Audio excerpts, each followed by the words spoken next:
Hi. துரோகம். நமக்கு ஒருத்தங்க துரோகம் செஞ்சுட்டாங்க. கரெக்டு. ரொம்ப வலியாக இருக்குது, வேதனையாக இருக்குது, கடந்து போக முடியல அப்படின்னு நினச்சிட்டு நாம் ரொம்ப கஷ்டப்பட்டே உட்காந்துட்ருக்கோம்.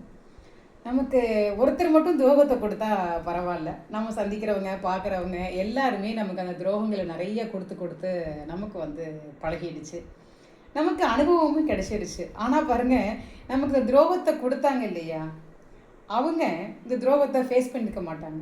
அதனால அவங்க யார் மூலியமாவது அந்த துரோகத்தை அடையும் பொழுது, துன்பத்தை அடையும் பொழுது அவங்களால ஏற்றுக்கொள்ளவே முடியாது, ஏற்றுக்கொள்ளக்கூடிய பக்குவமும் கிடைக்காது. அதனால் நமக்கு துரோகத்தை கொடுத்துட்டாங்க, அவங்க சிரிச்சுக்கிட்டு சுற்றிட்டு இருக்காங்க அப்படின்னு நினைக்காதீங்க. அவங்களும் ஒரு நாள் இதே போல் துரோகத்தில் சிரமப்படுறதுக்குண்டான காலம் வெகு தொலைவில் இல்லை, வெகு அருகில், மிக அருகாமையில் சொல்லுவாங்க இல்லையா, அது மாதிரி.